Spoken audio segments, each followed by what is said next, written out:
she has influenced us. We put together some questions, but what I'm going to do now is introduce Brittany Lane again to you all. Some of you know her, but I'm going to introduce her. She's a new park ranger. We're very glad to have her here. Hails from Virginia. She's the lead park ranger of the Harriet Tubman National Historical Park. She has 10 years of experience working within the national park system and is fierce and passionate and vibrant community and educational leader. Brittany earned a bachelor's degree in African American Studies from the University of North Carolina at Greensboro and a master's of arts degree in public administration from Strayer University. Her favorite motto is, teamwork makes dream work, and she is excited to be a new member of the Alberta community. I leave it to her.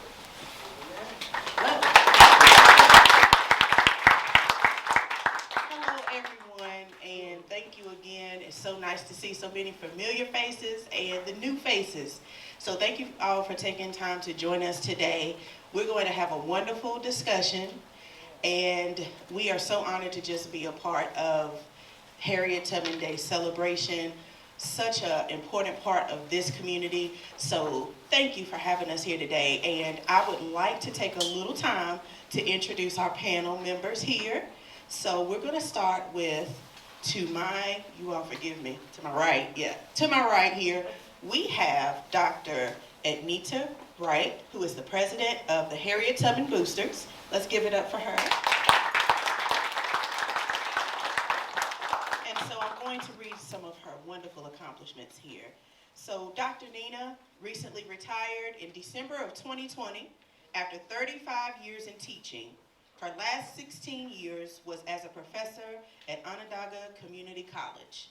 She is a social worker and credentialed alcoholism, substance abuse counseling, and continues to provide therapy. Dr. Nina has consulted for over 30 years with community agencies and academic institutions regarding issues of bias, with the primary objective of moving away from tolerance to authentic inclusion for all. Very important. She believes it is important that our institutions provide environments that serve humans with love, and that there must be a solid and unwavering commitment to the inclusion and rooting out of all practices, norms, procedures, etc., that perpetuate any form of exclusion. Dr. Nina participates in various community groups, the Harriet Tubman Boosters, National Action Network, ACTS, which stands for Alliance of Communities Transforming Syracuse, Zen Center of Syracuse, Harriet Tubman Equal Rights Communications Plan, Harriet Tubman Initiatives Work Group. Do you all see a pattern here? She is the co-founder of Bright Synergy, Associates, a consulting firm that provides training in the areas of cultural competency and health literacy. So let's give it up for Dr. Nina. And next, this joy, this ray of sunshine, is Miss Josiah Estes Johnson. And you are a student at Auburn High School, correct? Okay, got it. She was born in Pennsylvania and lived in Pennsylvania for 7 years, later moving to Auburn. She grew up with a loving, supportive family and is currently 16 years old and in the 11th grade. And I must add that she is a wonderful writer as well. She won't tell you that, but she is. So let's give it up for Ms. Josiah. And this next lovely lady here, we have Miss Deanna Stanford Walls, who is, Deanna has a career in biopharmaceutical industry for over 15 years. She earned her bachelor's degree in cellular biochemistry, a postgraduate certificate in bioprocess engineering, and a master's degree in regulatory assurance and quality affairs. Very accomplished. In addition to her career in STEM, Deanna is an indirect descendant of Harriet Tubman. She feels great pride in her family history and in the contributions made by Harriet to history and to society.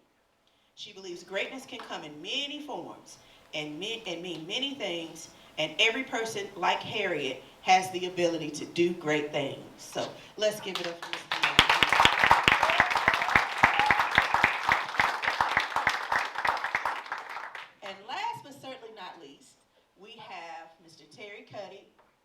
part of the Auburn City Councilman, but Terry Cuddy is an artist and a teacher who lives in Auburn, New York. He has been making videos and music for over 30 years.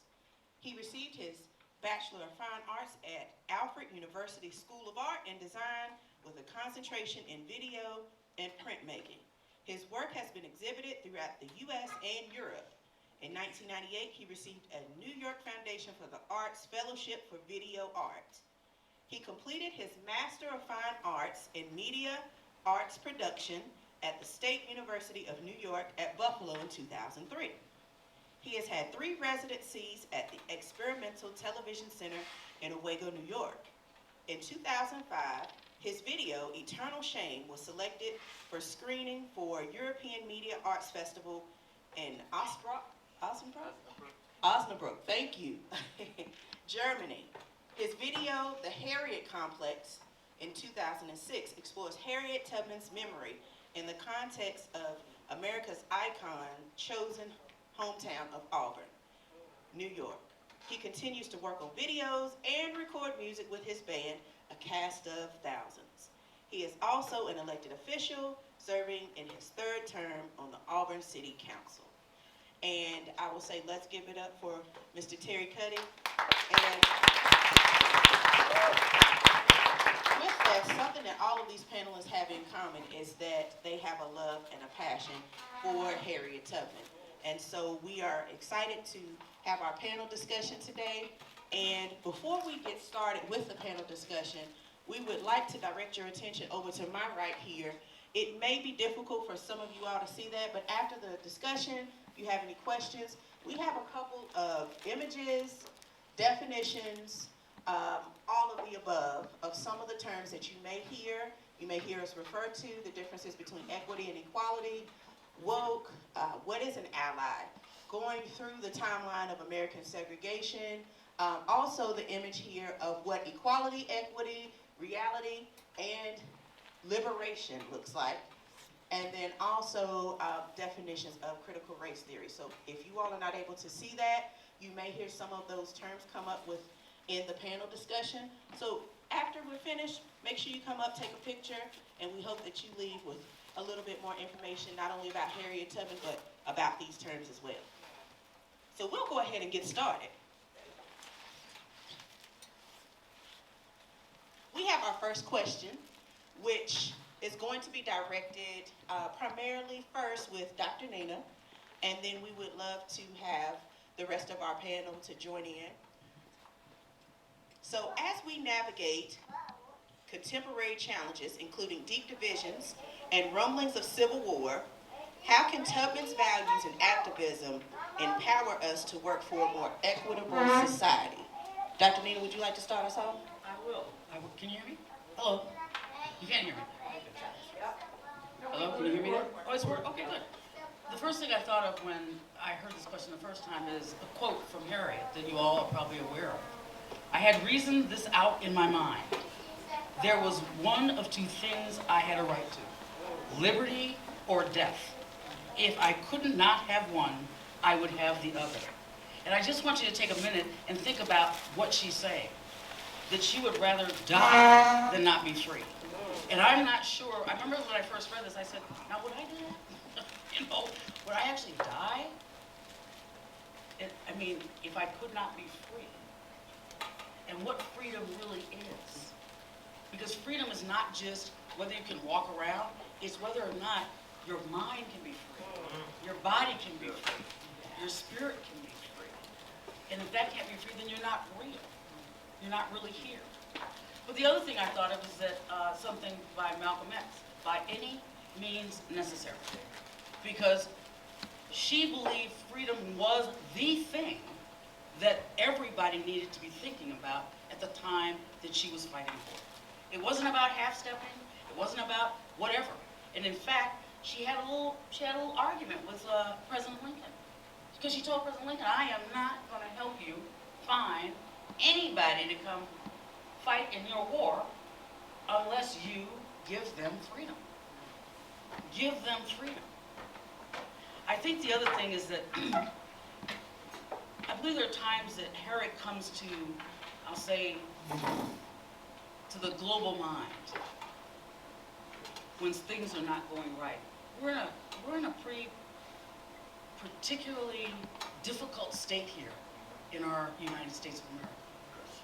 We're in a difficult place.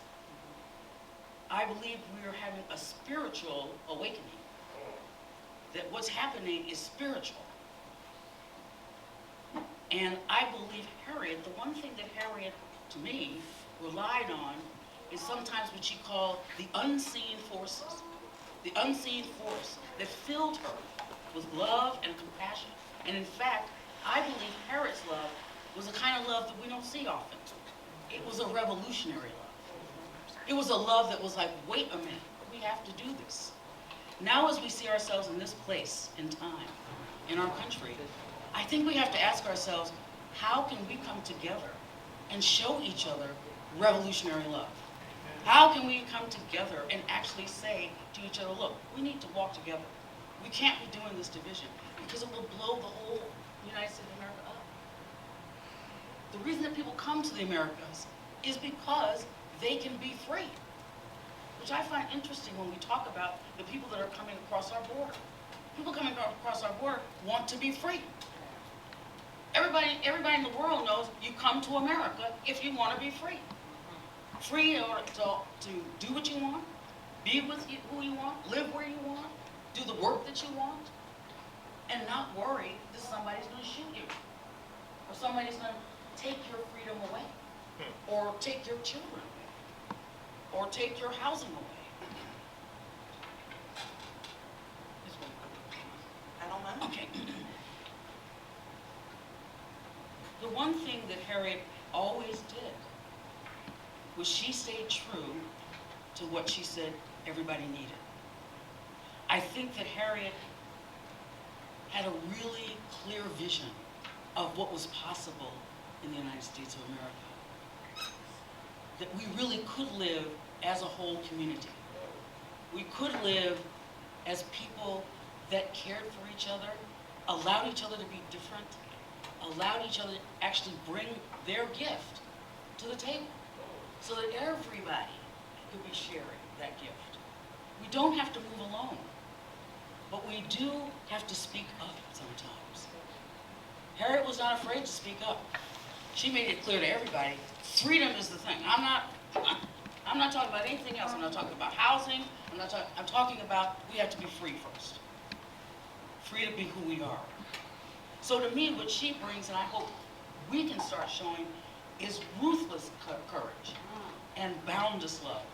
Because I do believe, as the Beatles said, all you need is love. Well, thank you, Dr. Nina, and I would like to open it up to the rest of our panel members. Does anyone else have anything they would like to add? I pretty much said the same thing that Nina said. I put courage in all caps because I believe that was the first thing, besides her passion and her love, that was able to push her to do what she did and achieve so much in her life.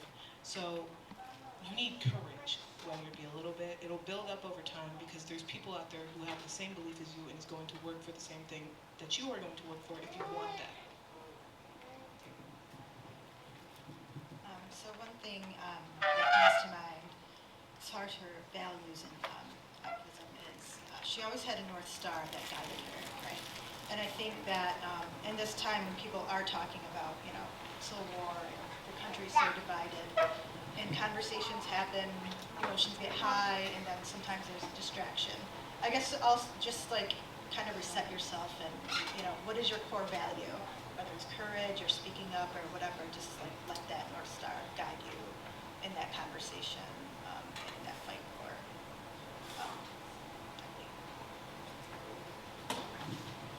equity. The word that I thought of, I don't know if it's so much a value, but it speaks to my idea of Harriet Tubman, is the word uncompromising. Because how can you compromise with, like, slavery? How can you compromise with subjugation? So when I could see why Dr. Nina brought up Harriet Tubman's being upset with President Lincoln until he made slaves free, that to me, I think, was one of the things that, about Harriet is that a lot of times when there is discourse, and I'm all for discourse, and I'm all for compromise, but there are certain things you just can't compromise with. And Harriet Tubman was somebody that made me realize there are things you just can't compromise with. And that is, one of the things that we're beginning to see today in some of the, how there's, the discourse is being turned off because we're talking about freedom and we're talking about human rights. And that's one of the things that I think Harriet Tubman has taught me is, when it comes to human rights, civil rights, uncompromising. Wonderful. And just to add just a little something to what you all were saying, I think one thing that Harriet Tubman really solidified is that you don't have to be comfortable. And when having these conversations, when talking about racism, systemic racism, all of the above, they're not comfortable. They make us wiggle a little bit. But you need to be confident enough to be able to have these discussions, just as our panel members are sitting and doing today. And this is where the growth happens. This is where learning about new definitions or just refreshing your memory about said definitions can help us to continue on the road to freedom. So thank you all for sharing your thoughts about that. And we have the second question here too. So this one, I'd like to direct it towards both Terry and Dr. Nina, and then followed by the rest of our panel members. How can we encourage educational institutions to incorporate Harriet Tubman's legacy into their curricula and ensure that her impact is not overlooked? I'll start with this one. So I will say that institutionally, I think that in the local school district, I think there are new diversity, equity, and inclusion initiatives happening. So I'm happy to see that. I'm happy to see that districts, especially in New York State, wanting to be more inclusive. But I also think that the question you asked about curricula, I think there should be more course offerings that teach Black history as an elective or even mandatory. I think to me you can't separate American history from African American history. They're what's the same history. And in fact, so much of history that we learn in schools is missing so many of the lessons. And I really think that giving students options, encouraging clubs to celebrate Black history. I look at it this way. One of the things that I see at King Island BOCES in recent years, there was a Lighthouse Club, which was an LGBTQ plus, AI plus club, and that was a place where, a safe place. And so I think that there's clubs like that in the Auburn School District, at the high school, and this idea of allies, I think, is also important, when it comes to education and getting groups of people together to talk about these issues and actually be seen, be out there, and really show how positive it is to build communities with this as a focus. You said one of the key words over there. What is an ally? So if anyone would like to know what an ally is, would you mind reading that for them? An ally is an individual who speaks out and stands up for a person or a group that is targeted and discriminated against. An ally works to end oppression by supporting and advocating for people who are stigmatized, discriminated against, and treated unfairly. Thank you. I agree with what Terry said, but the one thing I think that we have to really get serious about is we're going to have to fight for Black history to be shown in school districts. I don't care where you are. We're going to have to fight for it because right now it's under attack. Yes. You know, it's just like they're trying to erase us again. Exactly. And it's really important that we see the subtle signs of that. You know, I mean, I always wondered when they started to name each like month to be something. You know, and Black History Month was February. You know, the shortest month. But the reason that I don't like it really is because it shouldn't be that way. Every month should be Black History Month, Irish History. I mean, it makes it separated, and it's not. The United States of America's history is all of us. It's not just this or that. It's not just women or men, black or white, lesbian or not. It's all of our history. We made the history. You know, it's right here. But the thing that I really get upset about, and I get upset sometimes with myself as an educator. I mean, one of the things that, everybody knew me for is, I get in and I fight with people.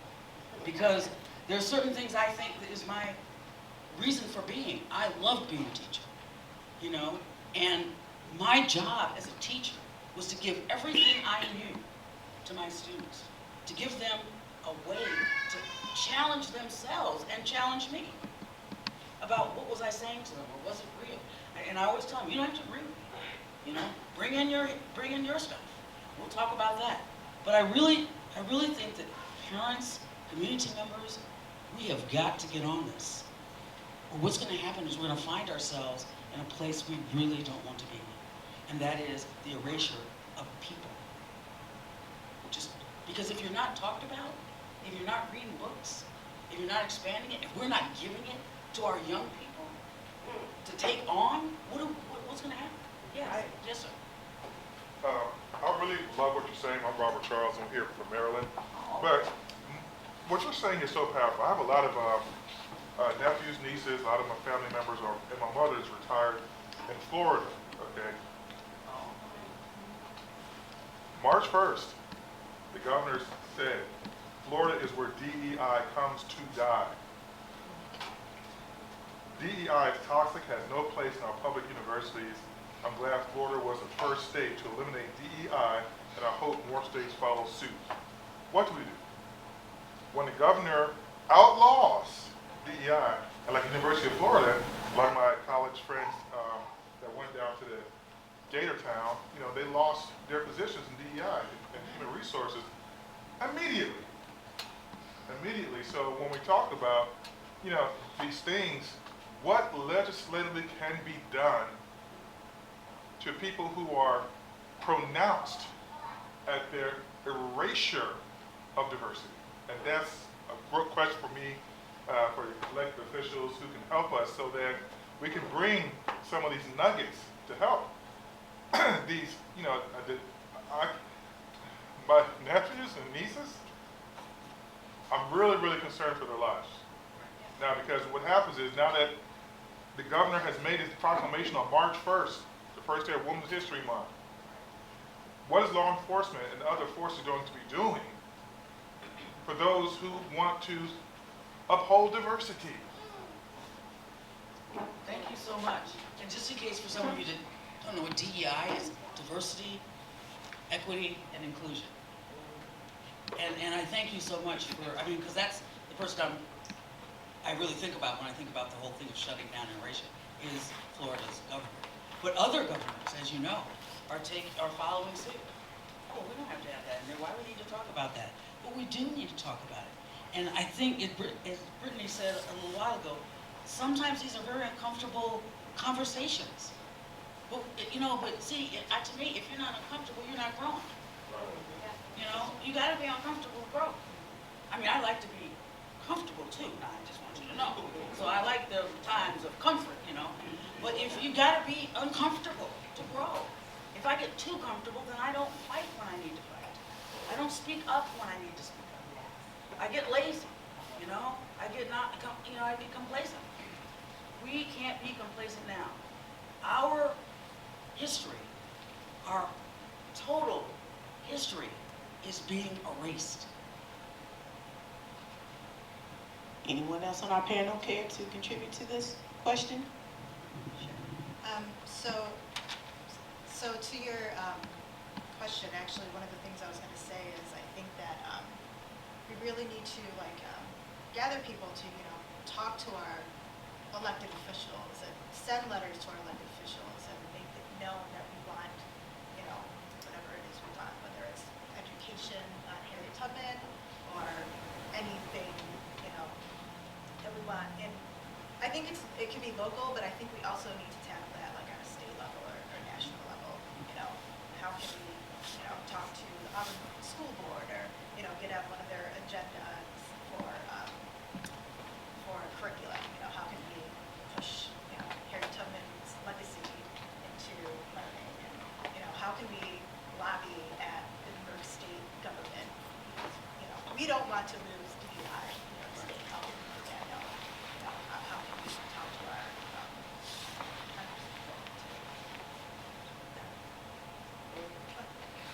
Is it permissible for questions or responses?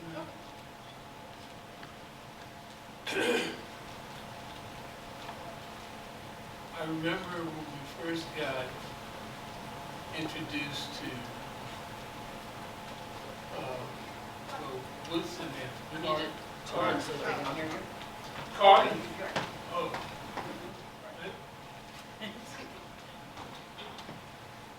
Woodson, Carter was, initials I can't remember and I've been too long. He advocated a long time for a Black History Month. And the reason he was advocating for it because we didn't have any concept of what our history was. I was a perfect example right here in Auburn, 1958, September, March of 1959 at St. Mary's Elementary School, I was made an honorary Irishman. And Sister Frances DeSales at St. Mary's made me an honorary Irishman, and I'm trying to figure out how to be Irish.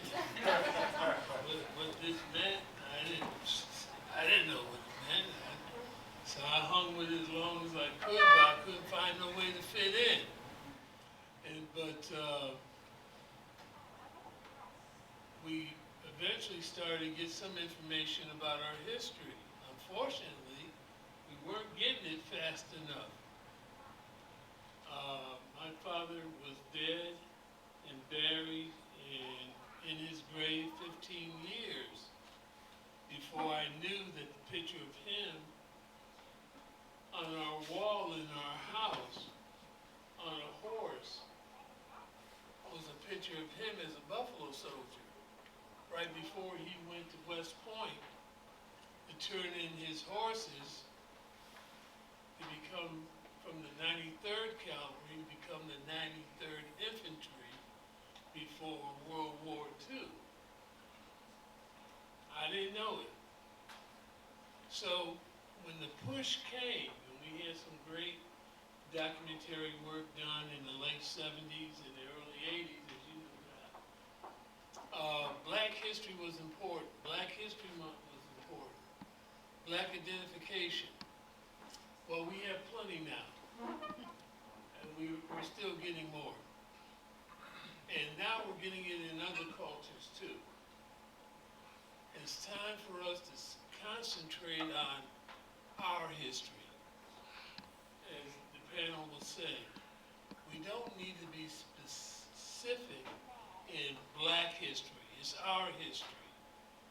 Harriet Tubman Davis belongs to all Burnians, because all Burnians made it safe for the most wanted villain, as far as the South was concerned, to live.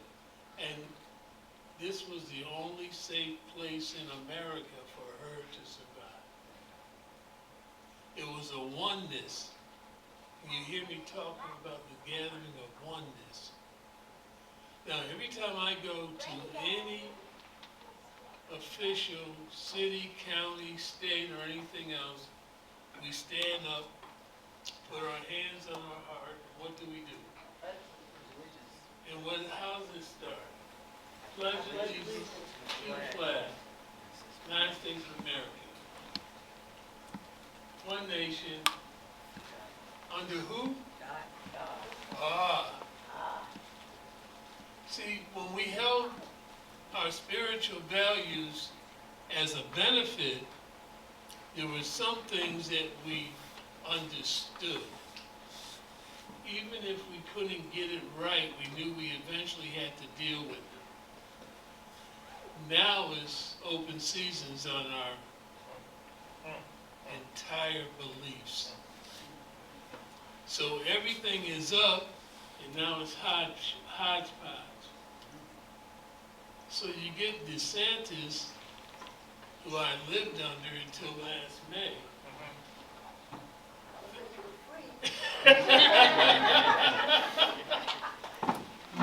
Coming up with these ridiculous things, which is an insult and an attack on basic human values that are under who? God.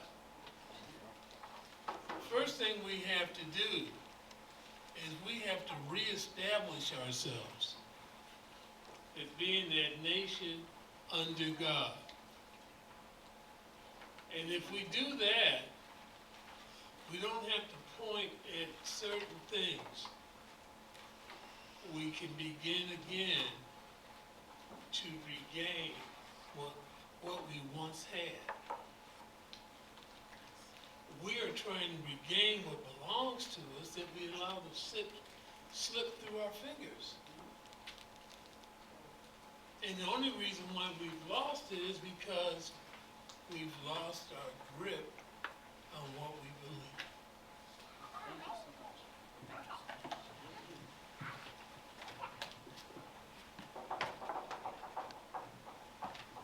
Thank you.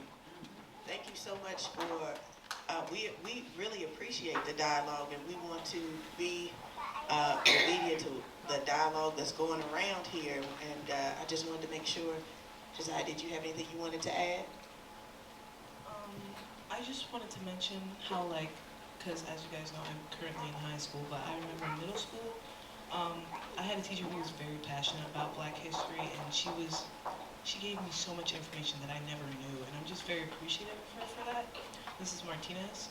But she also made it known to us that some people were opting out to see the kind of stuff that she was presenting because their parents were concerned and they felt like it had nothing to do with their kids. And I don't support that because I feel like, as what you guys have said, you have to be uncomfortable, and it's going to teach you a lot later on in life. I'm taking a course where the teacher was like, if you're sensitive, don't take this class, but I'm going to take it because I feel like it's something I need to know, and I have to be put out of my comfort state. It's going to push me further. But I think it doesn't matter what your origins are, who you came from, your ethnicity, race, all of that. You should know about everyone and everyone's history, because at the end of the day, we are all one people. We're all one nation. We're going to be together. We need to all know about each other and treat each other as equal. The youth has spoken. This is that's so important, and your viewpoint and just your open heart and mind is what we want to see more of. And so, as you go through and navigate through life, never forget to have that open heart and open mind so that these dialogues can continue to happen. We won't know everything, but having an open mind and an open heart, you'll be able to receive and process the information that you don't know. So thank you for sharing that. And the next question just so happens to be directed towards you. So our next question is, what role do you think art, literature, and media can lay in preserving and promoting the legacy of Harriet Tubman for future generations? And I would love to direct that question towards you, followed by the rest of our panel members. So Josiah, you have any input for this one? Okay, so I wrote about this on my free time because I'm a very passionate art girl. I plan to take 2 art courses next year, and then I'm going to go to school for art. Um, but my first thought was, okay, well, if we want our future generations to know, I feel like we need to have it available for everyone. So I thought, what are some of the basic ways that, people who were born with no disabilities, nothing to prevent them from being able to take in certain information. And I thought, okay, well, visuals, I love visuals. I'm sure everybody here loves visuals, you can see. So I was thinking, of course you can make posters and everything and those kinds of stuff, but you want it to be something where everyone can see it. So I was thinking maybe like a mural somewhere that people pass by a lot, because I feel like murals, they're very symbolic sometimes, and due to their size, everyone sees them all the time. So maybe we can have a mural of some sort of her. And sometimes when you see people that you don't know, you kind of like question, oh, who is that? Maybe I should search them up. And it can get them going down a rabbit hole, and they would learn more about Harriet Tubman. There's also, of course, people who like to read. You can know books, but I was thinking if it's going to be a movie or a book, the main character has to be Harriet Tubman, of course, but I think we need to know about both sides, because she's a human, right? So there's good and bad to her story. Everybody puts her as this hero, and I feel like, yeah, it's a good thing, but it's something we shouldn't exactly do, because not as many people can connect to her if she's not treated and shown as a human. Humans make mistakes, so if somebody wrote about her or something, and it'd be from first-person view, make sure you include her mistakes, because the person, I feel like, will be more relatable, and you'll feel somewhat of a connection to them, because it's like, oh, they made mistakes, they're not perfect. Wow, maybe I can do something, because I'm not perfect, and she's not perfect either. So, movie, powerful, strong character. She is full of courage, perseverance, all of that. And I want them to show that, make it visual, because art plays such a big, important role to everybody, I believe. And then there's, of course, not everyone has the same access to things. Electronic-wise, modernize it. But I was thinking, what if they're deaf? What if they're blind? If they're deaf, there's books and reading and visuals, but if they're blind, I was thinking maybe e-books, audios, maybe even a podcast of some sort, just so they can hear it. Because inquiring it in any way, shape, or form is good. Hear, see, all of that. So that was what my basis was. That's what I was thinking, what I was going with. Or if you want to represent her, you can wear her on a shirt or some piece of clothing as an accessory. Anything that just physically represents her, even if it's the North Star. Very symbolic. You can have one of those. I mean, there's so many different ways to do it in art. I just feel like art and media is so important in this day and age, and more and more children resort to media and stuff like that. So as long as it's out there, they're going to see it, and maybe they'll want to inquire about it. Keep going.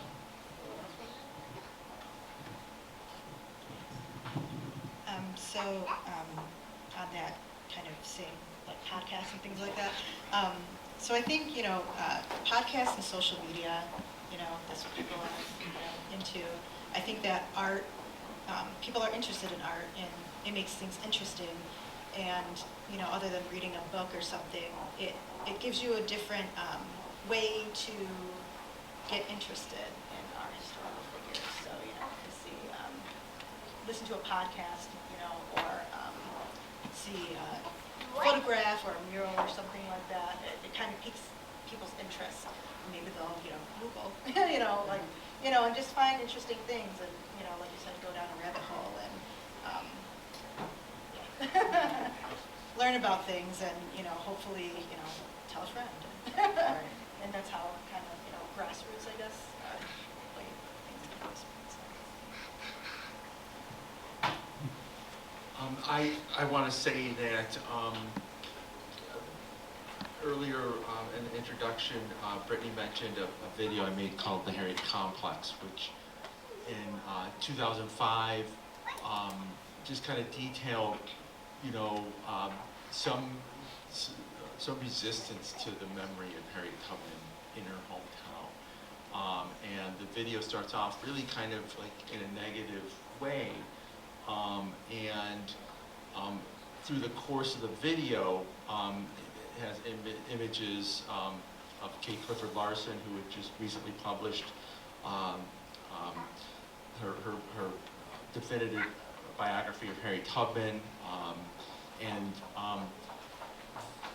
I think since 2005, with the Harriet Tubman boosters, with the efforts of the local community and the city, what was at that point, at a time in 2005, a resistance to her memory from a small group of people. Now, there are several memorials to Harriet Tubman. I still think there should be more, but what I think really, for us to really honor her memory is to do the kind of activism that she did in the face of the kind of hate that is being directed towards people of color, towards LGBTQAI+, towards any marginalized community. So the Harriet Complex talked about how symbols are important and how they need to be recognized, but symbols, much like the North Star, are only as good as the people that use them for good. And so, that's why we need the murals, that's why we need the statues, that's why we need the Equal Rights Heritage Center to remind us why we're American, what we fight for, what we have fought for generations.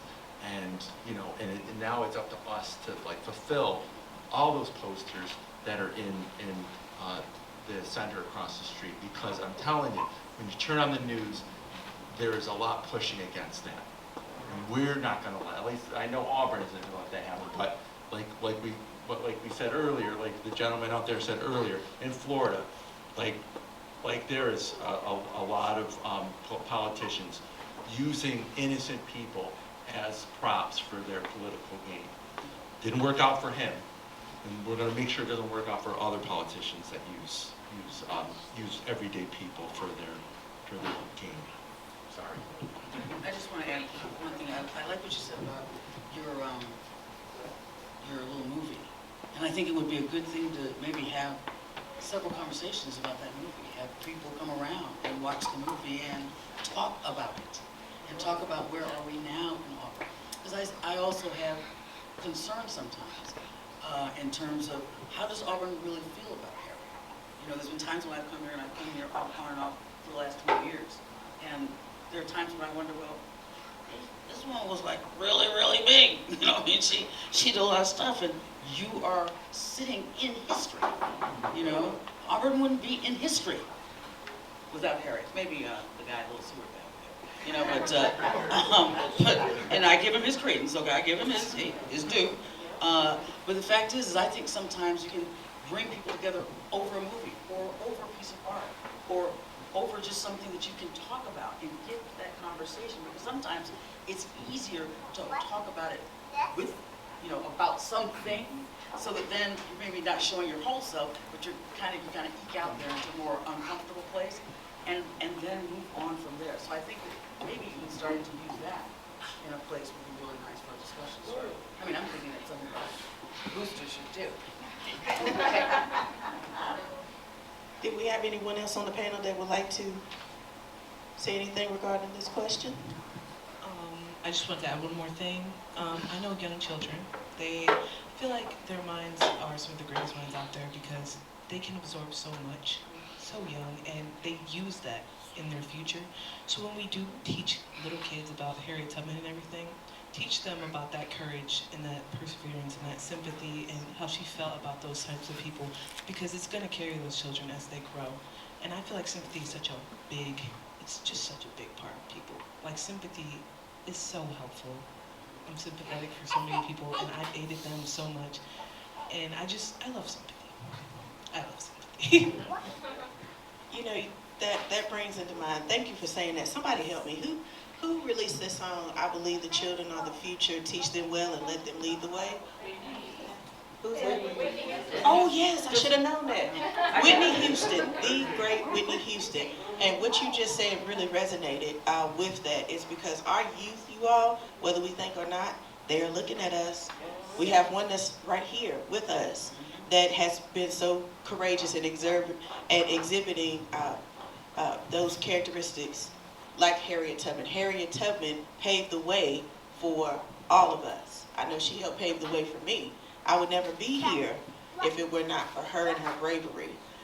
So that's something that we really need to recognize, is that our children are watching us, and how we treat each other, they're going to treat each other. And if we shy away from these difficult conversations and we don't have them, our children are never going to be able to, one, be challenged, and two, they're not going to know what to do. It's going to be a crisis when there is a challenge.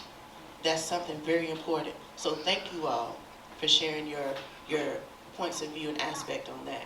We have about 2 more questions, you all, just for the sake of our time.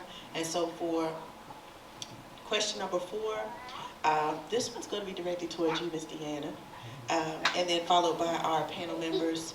So in what ways can we incorporate Harriet Tubman's principles of courage and resilience into modern activism and social justice movements?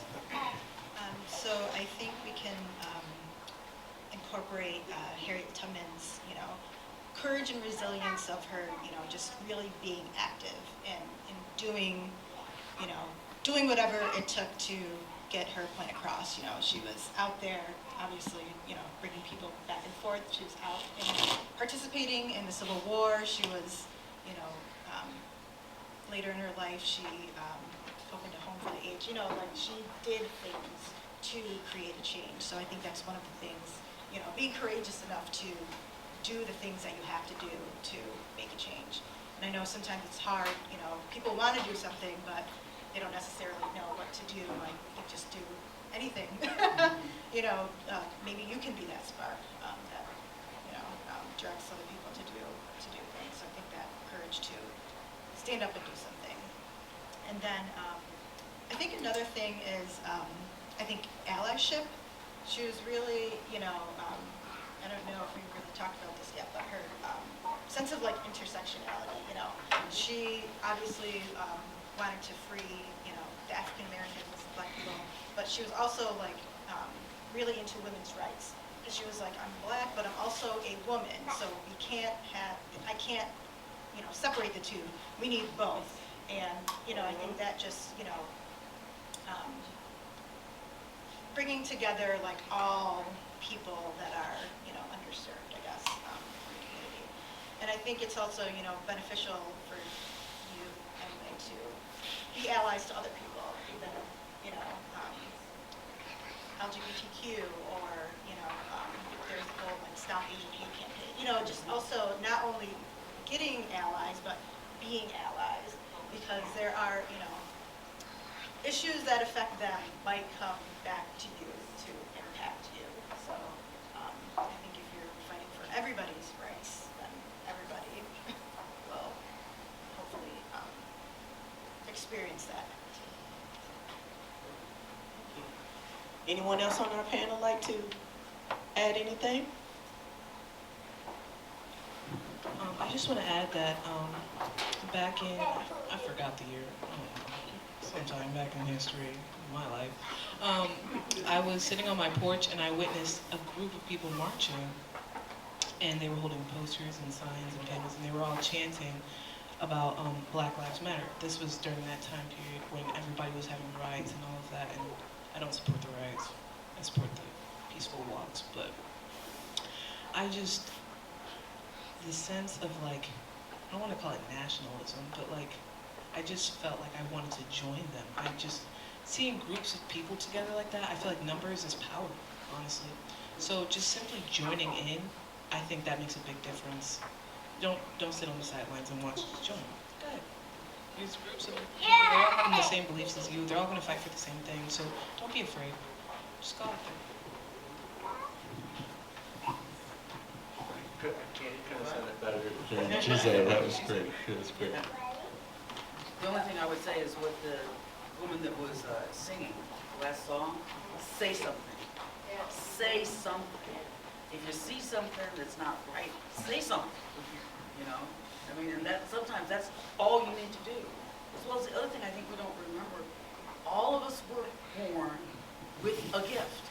Every single one of us with a gift. And we duty is to give that gift. Our duty is to sit with people and share those gifts together so that we can actually become one. And so, let's say something. That's right. And you set me up again, Dr. Nina. Muhammad Ali had this wonderful quote that service is the rent that you pay for being here on the earth. Amen. And so that's something to keep in mind too, is that if we are constantly in service, helping one another, we can't go wrong for fighting for equity. And as over here, if you all haven't looked, some of those pictures about equality and equity and liberation, if you notice the last pictures of liberation, there is no fence to look over. And so that's where we want to be. And so our last question, I could be here for all day. I just have been enjoying being with this wonderful group of people. And then we'll take questions for a little bit after this. Yes, yes. So last question for today is, this is going to be directed again, Ms. Deanna, to you, and then followed by the rest of our panel members. So what advice would you give to young activists who are inspired by Harriet Tubman's bravery and determination to create a positive change in their communities? So, I would say, I guess the same thing that we've all been saying, be active, take those classes and read those books and do something, don't be afraid. I know that's easier said than done, but, stand up for what you believe in and just keep going. And don't think that if something doesn't work out, like if you're trying to plan something, don't see that as a failure, just learn and keep going. I think that, just keep going. Even though you think it might be hard or you think that something's not going well, I think just brush your shoulders off and keep going. And I think the other thing is, share your knowledge with your friends. If you see something, a good article, share it with your friends, or share it with your class or community. Spot that too.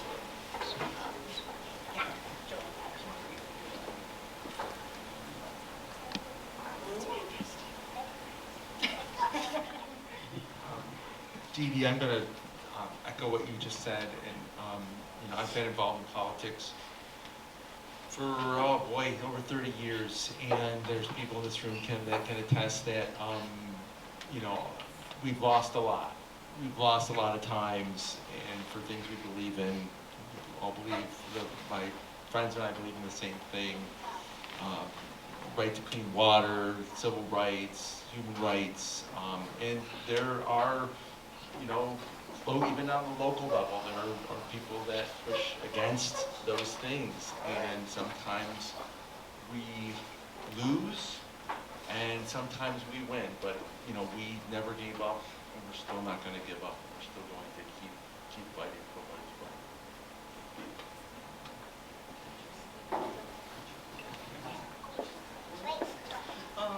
So what I have written down here is, you have to understand that you do have to take action, but big or small, you are making an impact. So just go out there and do it. And I believe you should be a leader because someone out there, at least one person in the world, has the same belief that you have and is wanting to fight for the same thing that you're currently fighting for. So just do it. And of course, knowledge is power. Teach somebody. Teach someone. They'll take it to the next person, it'll spread. I want to read this little piece, though. To me, Harriet remained devoted to her goal for her entire life. Even when people kept saying, you need to stop doing that, you've done enough, why don't you just stay home now, don't go no more. But she believed that every black person at that point that was living as a slave or being oppressed in any way has the right to freedom. And even though there were times that she was fearful, her spirit was not captured by fear. Every time Harriet Tubman Davis went to free those in bondage, and I always have to remember this, and the North Star that Dan keeps talking about, she could have been killed at any time. Really, I mean, every time. She could have been killed here in Auburn, for that matter. But she traveled anyway, those places. those treacherous words, because she believed that no human being should be treated as black human beings were under the tenets of full slavery. And remember, she didn't receive no money. She didn't even receive any status. She didn't even receive any courtesies or respect. But she did it anyway. Okay? And to me, that's a lesson to us. Sometimes we're looking, you know, we say we want to give, but then we got our hand out like this. Well, that's not giving. Okay? So to me, we have to remember I think somebody was talking about, I think one of the partners was talking about they walked to her gravesite today. And they were walking, and I really got into that because there's times when I come here and I walk to that gravesite, it might be cold or whatever, and I'm going, oh, maybe I'll just drive down there instead, you know? And I say to myself, she couldn't drive, okay? The walk that she made was I don't even know how she did it, but she did. So because she did, I believe each of us can. That's a powerful way to end our discussion, huh? Does anyone else from our panel have any last or closing remarks that you would like to share before we open it up to our guests that have spent their time with us? Anybody have any closing? Well, this will conclude our panel, and so at this time, if anyone has any questions, we welcome them, and just let us know. This is where the conversation starts. Well, oh, yes. I don't have a question, but I just want us to be mindful. As you were talking about Harriet, Harriet was a faith person, and her faith got her through. Because without faith, it's impossible to please God. So we have to keep that, okay? You notice that nobody really talks about him. Yes, but in her travels, she worshiped him. And that is what got us through. And then I want to piggyback on the thing about the children. Children are watching us.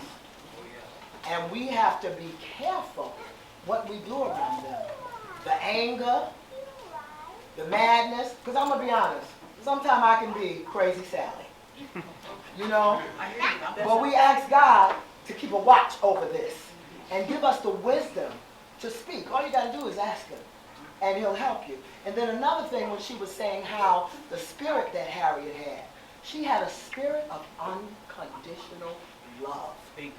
To fight. It didn't matter. You love your children, right? You ain't going to let nobody mess with them. And I think that she looked at the situation as if they were all her children. It did not matter color. It did not matter anything. Because remember, when Martin Luther King, when all of us, they were marching, there were some Caucasians who got killed because they stood up for right. So let us be mindful, you know, of the faith of God. Because he can do anything but fail. But this is the thing. I remember I was watching the movie. I don't know how, you know, accurate it was. And I remember when the Lord would show her which direction to go. He said, just allow God to order your steps. And I believe in this that we're in together, we got to stand together. Together we stand, divided we fall. It cannot ever change. We cannot ever get tired. Because guess what? Must Jesus bear the cross alone and all the world go free? There's a cross for all of us that we have got to bear. But faith. If you believe, you can achieve. Thank you. Thank you. Thank you. Thank you.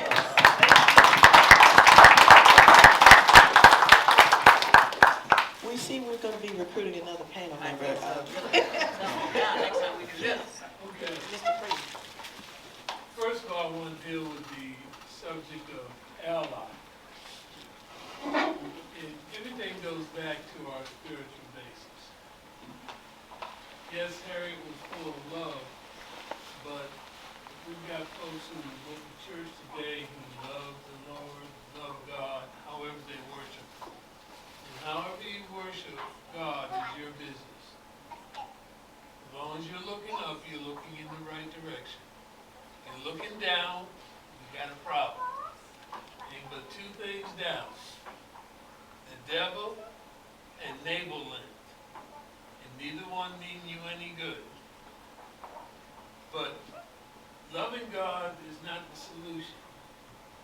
Being obedient to is the solution. And Harriet Tubman Davis was completely obedient no matter what situation was her way. Whether the United States government took 30 years to give her her pension from the Civil War, whether she had to drive a buggy picking up garbage to feed 200 pigs on her property to make the task that God gave her, whether she had to walk these streets selling her fruits and vegetables, whether she had to walk in a snowstorm to give somebody back a quarter that they had loaned her. Her obedience to God would not let her deviate. And what happens, since we're now into an era where we're not as obedient, we have to have allies, because we do not go on our basic principles. If we remember whatever religion you go by, the one I follow says Christ gave us two major components. Keep God first in everything that you do. The second one is love thy neighbor as thyself. That means you do not get to judge or determine if you're going to deal with your neighbor if they're different from you in any aspect. But we think we have a right to do that. So now we've mitigated ourselves into positions of having to form allies. And some of them allies are phony. Ha ha. Phony is that $3 bill my daddy would talk about. They can look like you, they can quack like you, and they phony. And you don't know until you get down the road. But if we go by the principles that have been the spirit that has guided this country, that made us great, and made this community the fire pit of warmth for the entire country, of oneness, then it doesn't matter if you're gay. It doesn't matter if you bark at the moon at midnight. That's between you and God. What matters is that you're a human being, and I have to love you anyway. Now let's move forward and take care of what we got to take care of. Now you don't have to worry about allies. You're all in. And we can get things done. We spend too much time talking, debating, meeting, trying to decide, thinking about deciding. I am tired of dealing with grown children still playing in the ball pit at McDonald's over issues that are destroying people every day. And it's just a matter of being serious about where the commitment is to get things done the right way. And that's why Harriet didn't play. She didn't play the radio. You ain't seen one smiling picture of Harriet Tubman Davis. She was serious when the sun came up till it came up again. She did not play because she was about the task that was before her. And she was serious about getting it done. And so, when we turn around and we realize how this community came together as one, we have forgotten our history. We have forgotten that between people coming together are spiritual values. from ATS, Auburn Theological Seminary, from the work that my people did, starting the Underground Railroad in 1794. All that meshing together here, and the whole community saying, ain't nobody messing with nobody here. Black and white. It was our history, not black history, not white history, not Hispanic history. And what we've got to work back to is not having months for this and months for that, and we've got to have our history, period. Where we're talking about this belongs to all of us. And I'll conclude on this. I was at a city hall meeting, and a lady was sitting next to me, and she heard about my book, and she was writing a book, and she wanted to get some insight about being a writer and all this stuff. And she's older than I am, and I shared that with her.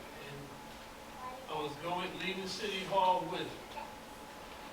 And as we both creeping along out of City Hall, she said something very poignant to me. She was talking about, I wasn't here when y'all had the debate over naming the high school after Harriet Tubman Davis. She says, you talking to me, you have Harriet Tubman. All we got is the high school. Oh, wow. And I said, the Lord said to me, that's the problem. She thinks Harriet doesn't belong to her too. She doesn't realize that if it wasn't for the white folks in this community and the black folks in this community coming together, Harriet could not have lived here. We don't know our history. So what we have to do is relearn our history and reignite the fire of oneness. Thank you. Yes, ma'am.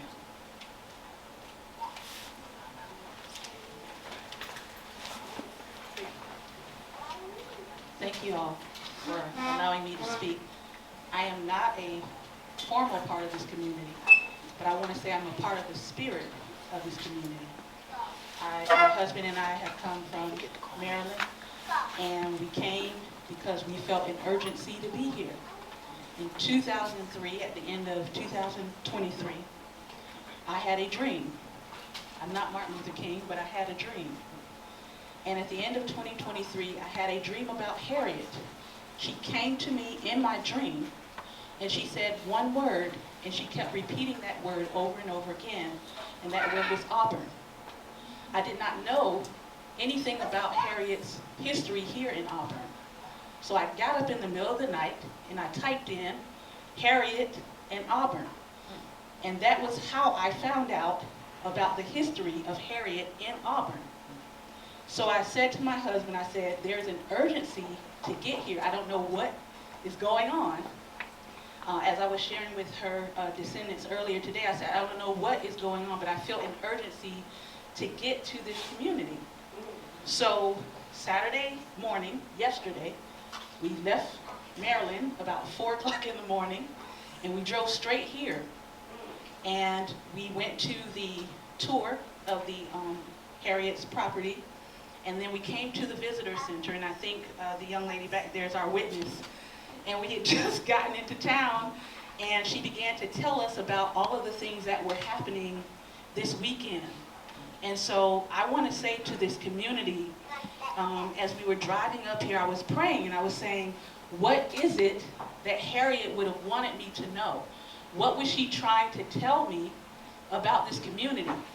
And like I told another young lady tonight, I said, I feel like this whole weekend has been a tada. You know, here it is. And so I want to encourage you all as this community to know that the spirit of Harriet is very much alive and well.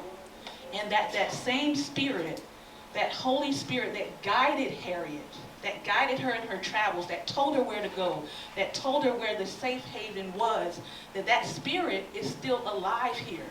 And I think that that was the message that I was supposed to bring to your community, that that same spirit of activism and that same spirit of reform, that she wants that to continue in this community. And I'm just excited. I'm honored to be here, to hear your conversation, to hear the dialogue, and to know that there's such a rich and vibrant history about Harriet that I'm going to continue to learn and to lean into.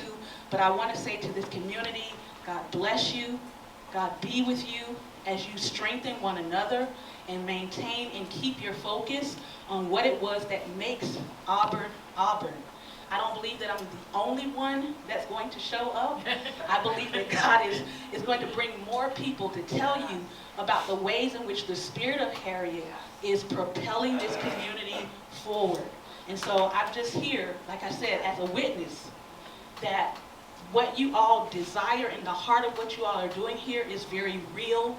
And as the elder said, it's a spiritual thing. It's not just the politic, it's not just the civic, but it's also the spiritual principles of Harriet is continuing to go forward in this community. Thank you so very much. Thank you.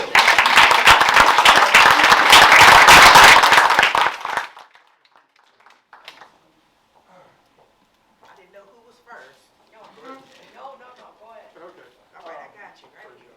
There you go. Thank God my wife had to tell us about how we got our trip here.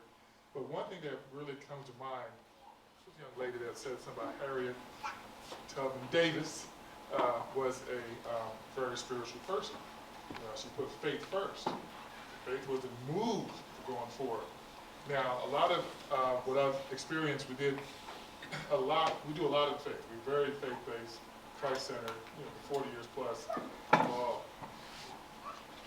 A lot of work we've done with lobbying in Washington, D.C., dealing with freedom and the work of God as it comes to liberation, because God said we should be free. That's what Jesus keeps saying, is that we have, the challenge I see what's happening now today is that many people who are anti-freedom or anti-liberation believe that they are doing it to honor God. That may not make much sense to you. But they believe that they're doing the will of God to make sure that we don't have all these divisions. Because we have one God, we don't need to have all these different things, okay? On November 2nd, 2016, I was accosted in New Jersey by a mob of white people on election day when the election was announced. It was, the day after the election, the day after, because I was up there doing something. And they felt that they were doing God's work to harass me because they had a new person, a new Messiah that was in place to tell them that we don't have to deal with African Americans or those who God made on this earth. So what happens is, as we are walking in the aspect of being spiritual, we have to make sure that we pull down the strongholds, that come forth. Because when the lady sang that song about strange fruit today, all I could think about was that the strange fruit was a celebratory event after church. When you look at, there's a book I saw when I was at the National Museum of African American History and Culture. I was involved with the architect. We had dinner when he got the award. When I got a chance to see it when it first opened, there was one room that I went to, the Jim Crow room. And there was a book by Charles, what's the guy's name, Shante? Charles Colson, okay. And the book he wrote was The Negro, a Beast or in the Image of God. I said, what is that book? And they had a big Klan robe right there. It's very beautiful robe, but it was for hatred. I didn't understand what that book was about, so I went and researched the book. And we got the book, we got able to get it for Amazon, but it was he was a doctor of divinity. He was the dean of the divinity school at Harvard, and there was 14 biblical reasons and scientific reasons why the Negro is not a human being. And that was a foundational book for what the Klan used. So what happens is a lot of the Confederate sympathy that's resurging, a lot of the things that have come to bring the defamation of liberty for all has come from people who are imposing themselves as being spiritual leaders. So we have to understand that when Harriet moved spiritually, she also had a shotgun. Yes. We don't use shotguns today. You know, the police force are shooting people left and right, leaving them in the street like that. And we don't do that. We have to pray and make sure that we're able to stand against people who use spiritual manipulation to make it seem that diversity is not something from God. But the Bible says, let there be no schism in the body. It says that in Corinthians. He said that we should have divisions, and as we're allies, we got to make sure as we're allies that we're allies under the spirit and the heart of God and Christ. Because we can't be an ally saying we're spiritual and be good with you when you're in public or in private here, then on the other side, you play, double entendre, whatever. So we have to understand that when we are being courageous, as the young lady was saying, we have to make sure that we are not manipulated by people who use spiritual terms and buzzwords to make hatred advance itself. So that's what we have to understand. So when you go and these preachers or people who are in spiritual, positions come, like the governor of the state of Florida and those surrounding him, we have to make sure that we're able to not be fearful that when people come with spiritual terminology to make you feel like you're defeated. Because you have to stand against that. Have a face like flint, like Jeremiah. And understand that the Lord says that we are his children. God so loved the world, not America. It's not America first, which is a Klan thing. That's a Klan thing. They use that. So we have to understand is that as we're going through these liberation and stuff, we got to make sure we stand tall and we don't bow down or limp ourselves when people use manipulative terms that come from what they think is something spiritual. I just want to say that. Thank you so much.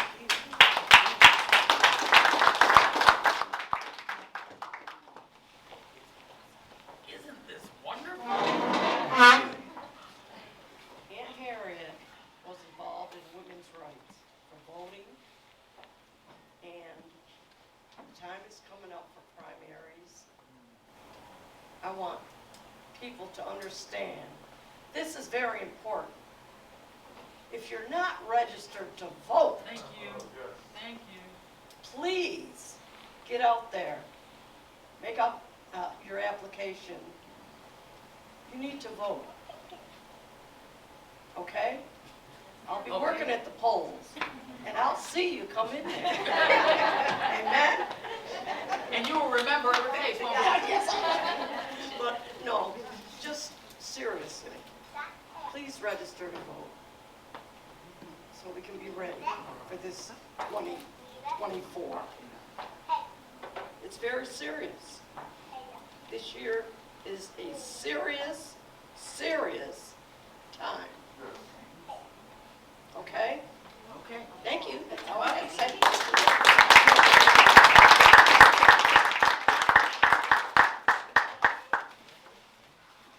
All right, do we have any other questions before we wrap up for tonight? From anybody in our audience?